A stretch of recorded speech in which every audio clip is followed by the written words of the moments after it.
ರಾಜ್ಯದ 3 ಕ್ಷೇತ್ರಗಳ ಉಪಚುನಾವಣೆಯ ಫಲಿತಾಂಶ ಇಂದು ಹೊರಬಿದ್ದಿದ್ದು, 3 ಕ್ಷೇತ್ರಗಳಲ್ಲಿ ಕೈಪಾಳೆಯದ ಅಭ್ಯರ್ಥಿಗಳು ಭರ್ಜರಿ ಗೆಲುವು ಸಾಧಿಸಿದ್ದು, ಬಿಜೆಪಿ ಜೆಡಿಎಸ್ ದೋಸ್ತಿ ಪಕ್ಷಗಳಿಗೆ ಭಾರೀ ಮುಖಭಂಗ ಉಂಟಾಗಿದೆ.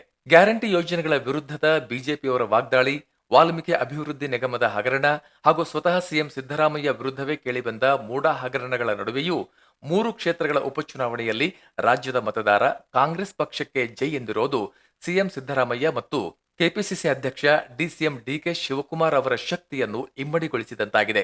ಚನ್ನಪಟ್ಟಣ, ಸಂಡೂರು ಮತ್ತು ಶಿಗ್ಗಾವಿ ಸೇರಿದಂತೆ 3 ಕ್ಷೇತ್ರಗಳಲ್ಲಿ ಮತದಾರ ಪ್ರಭು ಕಾಂಗ್ರೆಸ್ ಅಭ್ಯರ್ಥಿಗಳನ್ನು ಗೆಲ್ಲಿಸುವ ಮೂಲಕ ಆಡಳಿತಾರೂಢ ಪಕ್ಷಕ್ಕೆ ಮಣೆ ಹಾಕಿರೋದು ಸ್ಪಷ್ಟವಾಗಿದೆ. ಈ ಮೂಲಕ ಇಬ್ಬರು ಮಾಜಿ ಸಿಎಂಗಳ ಪುತ್ರರಿಗೆ ಸೋಲಾಗಿರೋದು ಗಮನಾರ್ಹ.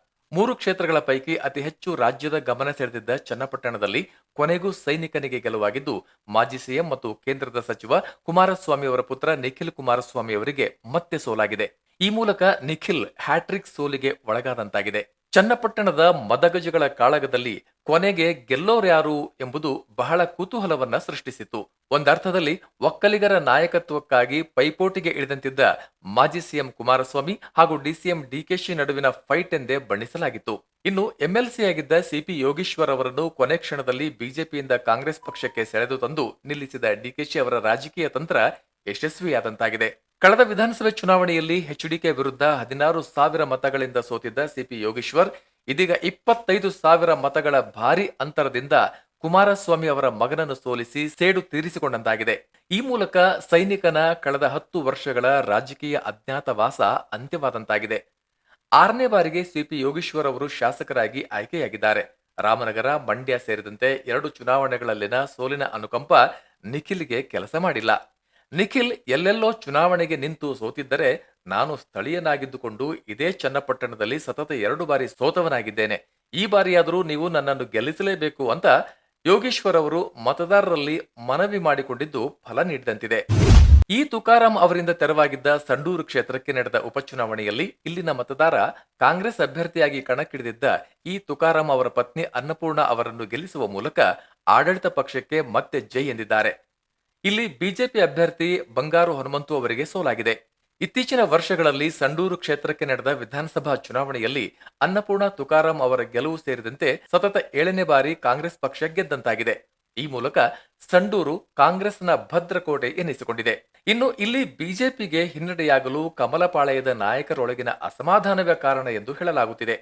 ಹೊಸಪೇಟೆ ಶಾಸಕ ಆನಂದ್ ಸಿಂಗ್ ಉಪಚುನಾವಣೆಯ ಸಂದರ್ಭದಲ್ಲಿ ಎಲ್ಲೂ ಕೂಡ ಕಾಣಿಸಿಕೊಂಡಿರಲಿಲ್ಲ. ಜೊತೆಗೆ ಬಂಗಾರು ಹನುಮಂತು ಅವರ ಪರ ಗಂಗಾವತಿ ಶಾಸಕ ಜನಾರ್ದನ್ ರೆಡ್ಡಿ ಅವರ ಪ್ರಚಾರವೂ ವರ್ಕೌಟ್ ಆಗಿಲ್ಲ ಅಂತಾನೆ ಹೇಳಲಾಗುತ್ತೆ.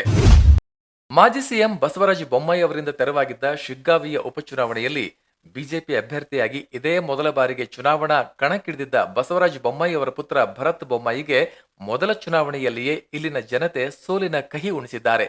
ಮೂಲಗಳ ಪ್ರಕಾರ ಉದ್ಯಮ ಕ್ಷೇತ್ರದಲ್ಲಿ ಆಸಕ್ತಿ ಹೊಂದಿರುವ ಪುತ್ರ ಭರತ್ ಬೊಮ್ಮಾಯಿ ಅವರಿಗೆ ಚುನಾವಣೆಗೆ ನಿಲ್ಲಲು ಆಸಕ್ತಿ ಇರಲಿಲ್ಲ ಎನ್ನಲಾಗುತ್ತೆ. ಅದೇನೇ ಇರಲಿ, ಈ ಬಾರಿಯ ಉಪಚುನಾವಣೆಯಲ್ಲಿ ನಿಖಿಲ್ ಕುಮಾರಸ್ವಾಮಿ ಹಾಗೂ ಭರತ್ ಬೊಮ್ಮಾಯಿ ಸೇರಿದಂತೆ ಇಬ್ಬರು ಮಾಜಿ ಮುಖ್ಯಮಂತ್ರಿಗಳ ಮಕ್ಕಳಿಗೆ ಮತದಾರ ಸೋಲಿನ ರುಚಿ ತೋರಿಸಿದ್ದಾನೆ. ಶಿಗ್ಗಾವಿಯಲ್ಲಿ ಕಾಂಗ್ರೆಸ್ ಅಭ್ಯರ್ಥಿ ಯಾಸಿರ್ ಅಹಮದ್ ಪಠಾಣ್ ಅವರು ಅತ್ಯಧಿಕ ಮತಗಳ ಅಂತರದಿಂದ ವಿಜಯಿಯಾಗಿದ್ದಾರೆ.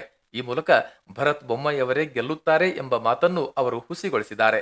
ಪಠಾಣ್ ಅವರ ಗೆಲುವಿನ ಹಿಂದೆ ಈ ಉಪಚುನಾವಣೆಯ ಉಸ್ತುವಾರಿಯಾಗಿದ್ದ ಸಚಿವ ಸತೀಶ್ ಜಾರಕಿಹೊಳಿ ಅವರ ತಂತ್ರವೂ ಫಲ ನೀಡಿದೆ ಎಂದೇ ವಿಶ್ಲೇಷಿಸಲಾಗುತ್ತಿದೆ. ಒಟ್ಟಿನಲ್ಲಿ 3 ಕ್ಷೇತ್ರಗಳಿಗೆ ನಡೆದ ಉಪಚುನಾವಣೆಯಲ್ಲಿ ಜೆಡಿಎಸ್, ಬಿಜೆಪಿ ತಲಾ ಒಂದೊಂದು ಕ್ಷೇತ್ರಗಳನ್ನು ಕಳೆದುಕೊಂಡಿದ್ದರೆ, ಕಾಂಗ್ರೆಸ್ ತನ್ನ 1 ಕ್ಷೇತ್ರವನ್ನು ಉಳಿಸಿಕೊಳ್ಳುವುದಲ್ಲದೆ ಹೆಚ್ಚುವರಿಯಾಗಿ ಮತ್ತೆರಡು ಕ್ಷೇತ್ರಗಳನ್ನು ಕೈವಶ ಮಾಡಿಕೊಂಡು ಬೀಗುವಂತಾಗಿದೆ. ನ್ಯೂಸ್ ಡೆಸ್ಕ್, ಸಂಯುಕ್ತ ಕರ್ನಾಟಕ ಡಿಜಿಟಲ್ ಮೀಡಿಯಾ, ಬೆಂಗಳೂರು.